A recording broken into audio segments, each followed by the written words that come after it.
Hello everyone, greetings of the day. I, Mrs. Usha Vasani, welcome you all to RKC Online Social Studies class.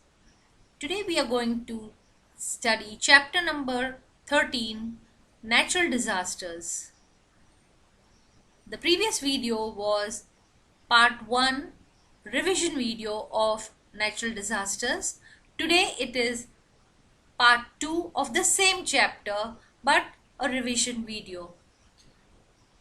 In the previous video, we talked about natural disasters like earthquake, volcanic eruptions and floods.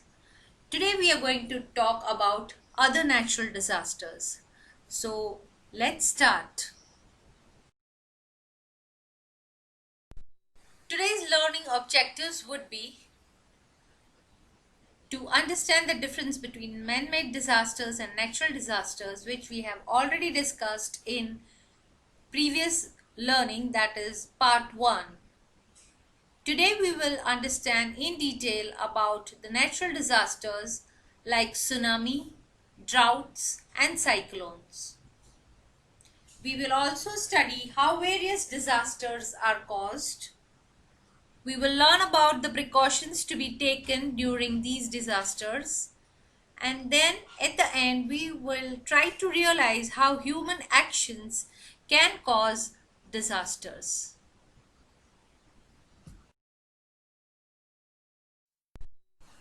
What is tsunami? Tsunami is a series of waves that are created when water in an ocean is rapidly displaced. These waves can reach up to 100 feet in height before crashing onto the land. Children, you can see on your screen that how the waves of sea are rising higher. Almost it can reach up to 100 feet in height and then come down on the earth, which will create a lot of disaster. What are the causes of tsunami? Volcanic eruption into the ocean generate tsunami. The waves can reach up to 100 feet height, that I told you even just in the previous discussion. So children, basically the earthquake which takes place inside the sea, inside the ocean, that is known as tsunami.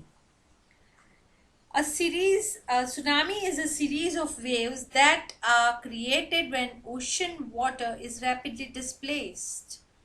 Volcanic eruptions, impact of a large meteorite plunging into the ocean, underwater earthquakes can also generate a tsunami. Now, children, you know that the effect of this tsunami or the underwater earthquake is very, very devastating. Not only the underwater earthquake creates or it is known as a tsunami, but also a large meteorite plunging from the space directly into the sea or ocean also generates tsunami.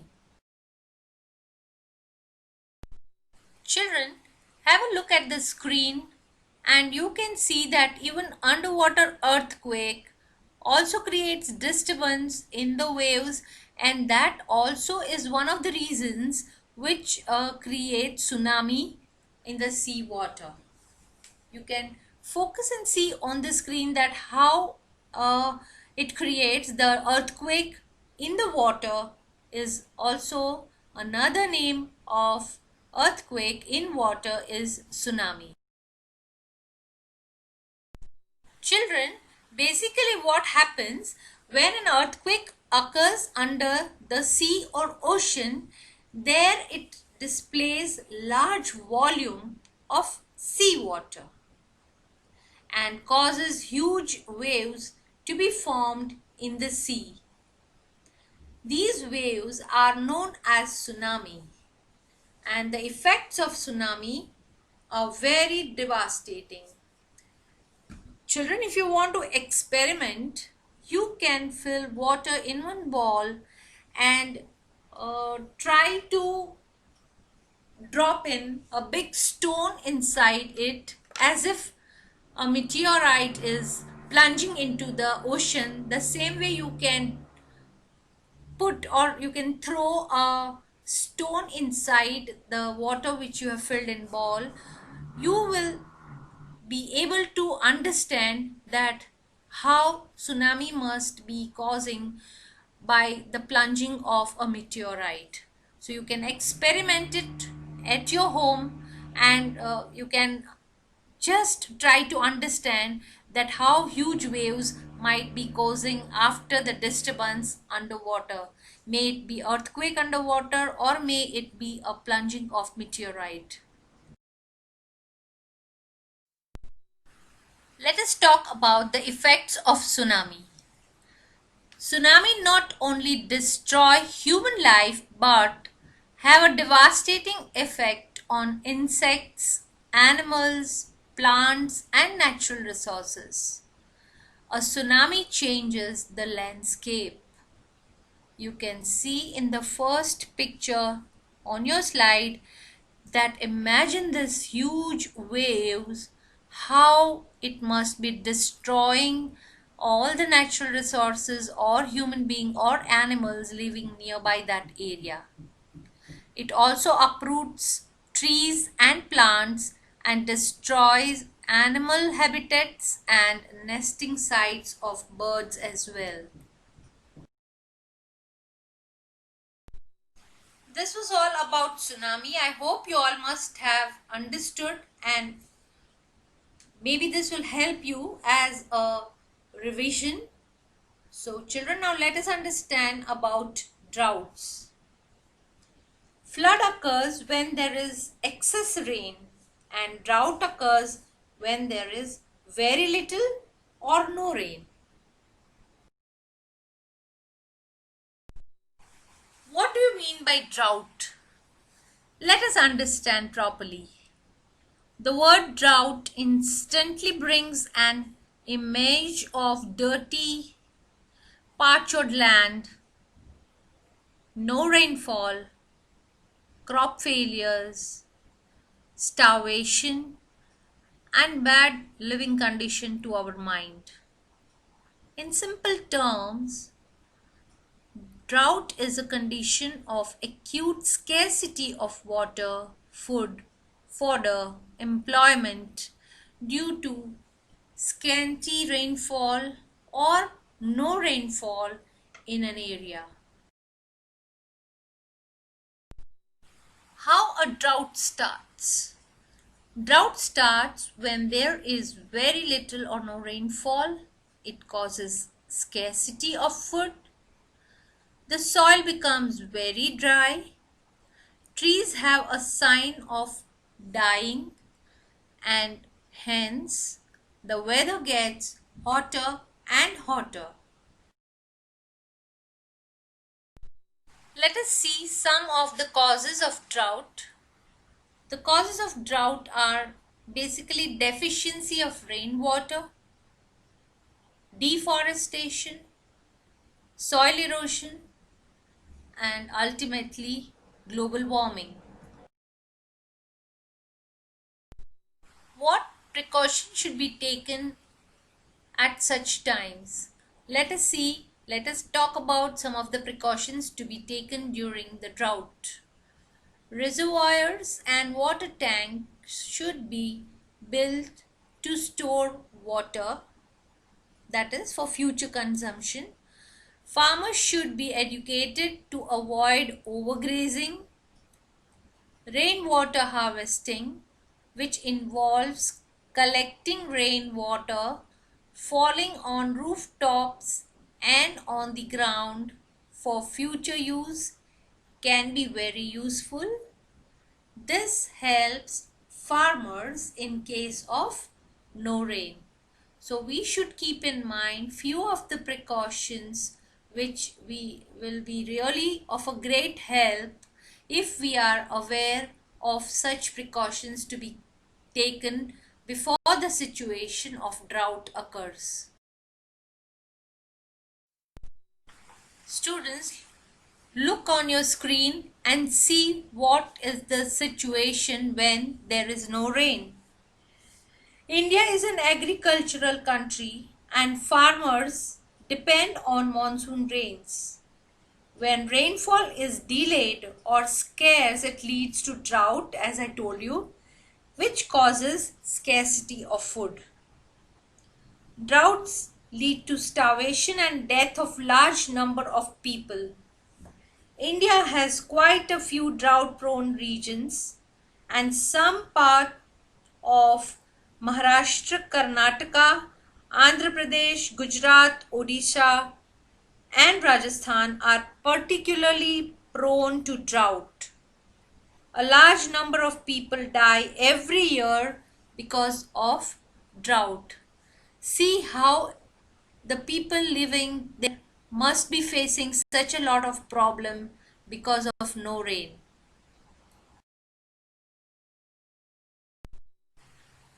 Let us talk about cyclone. See how devastating this wind must be.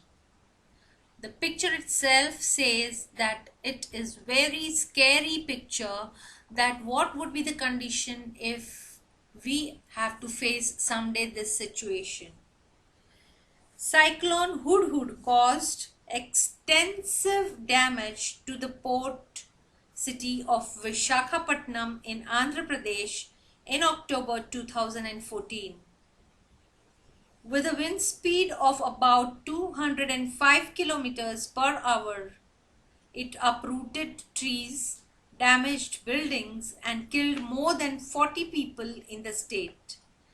More than 150,000 people were forced to abandon their homes, means to evacuate their homes and go to some other area. The impact of the cyclone was also felt in Odisha. So the natural disaster like cyclone also is equally disastrous. Let us talk about this natural disaster.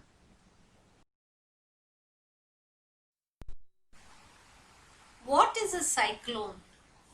Cyclone refers to any spinning storm that rotates around a low pressure center.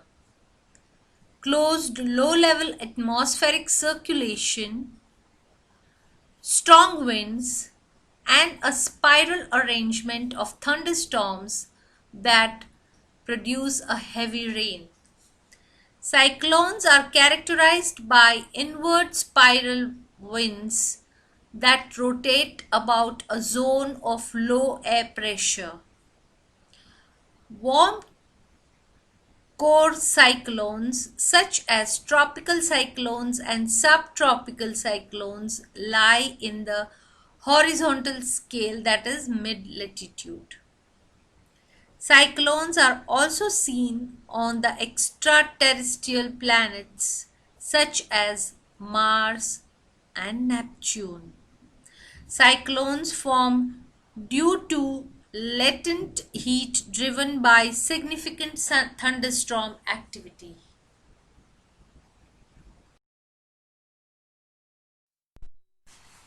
Cyclone, in simple words, is a violent storm in which strong winds move in a circle.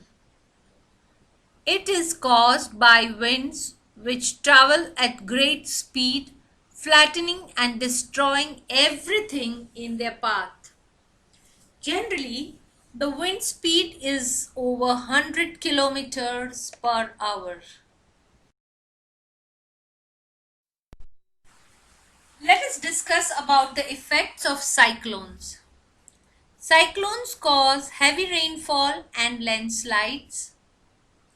They cause lot of harm to towns and villages, causing severe damage to kacha houses. Coastal businesses like shipyards and oil wells are destroyers and cause many deaths in the ocean, and money can also lost if the ship is carrying expensive cargo. They harm the ecosystem of the surrounding regions. Civic facilities are disturbed. Agricultural land is severely affected, especially in terms of water supply and soil erosion. It causes harm to human, plant, and animal life. Communication systems are badly affected due to cyclones. Some safety measures or precautions of cyclones, like check with your local council or your building's control authority to see if your home has been built by cyclone standards or not. Check that the walls, roofs, and eaves of your home are secured. Trim tree tops and branches well clear of your home and take the permission from the municipal corporation and get it trimmed. Preferably fit shutters or at least metal screen to all the glass areas. So these are few important precautions to be taken care of. Children, there are some pointers to be kept in mind after the cyclone gets over. After the cyclone, don't go outside until officially advised it is safe. Check for gas leaks. Don't use electric appliances if they are wet. Listen to local radio or for official warnings and advice. If you have to evacuate, don't return until advised. Use a recommended route and don't rush. Beware of damaged power lines, bridges, buildings, trees, and don't enter flood water. Do not drink water from unknown sources as it may be contaminated. So children, this is all about today's learning. Today we discussed about 3 natural disasters, that is tsunami, drought, and cyclones. We have discussed all the natural disasters, and in the previous video we talked about earthquake, volcanic eruptions, and floods. So children, let's have a quick glance, a short recap of both the videos. Natural disasters can be of several types, such as earthquakes, volcanoes, floods, tsunamis, droughts, cyclones, etc. Earthquakes cause the surface to tremble and shake and lead to large-scale destruction. Volcanoes erupt when magma comes to the Earth's surface through vents. A flood occurs when the amount of water in a river or stream exceeds its capacity to carry water. Volcanic eruptions, underwater explosions, and underwater earthquakes can all generate a tsunami. Droughts occur when there is very little or no rainfall. A cyclone is a violent storm in which strong winds move in a circle. So this is all about the chapter as a whole, natural calamities. Children, this is the last revision video, and next week you will be starting with your terminal examinations. Please read the question 2 times before attempting it. Social studies is such a subject where we might twist the question. Maybe the answer is very easy, but it may happen that you don't understand the question itself. So, please, children, whenever you attempt social studies test or exam, you do make a habit of reading the question twice. So, all the best for your terminal exams. Do well and perform to your best.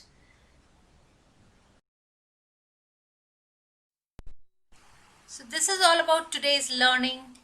Thank you and stay safe. All the best for your terminal exams. So, thank you, children. Attempt properly and do well in your exams. Okay, children, see you soon after Diwali holidays. Happy Diwali. Bye bye.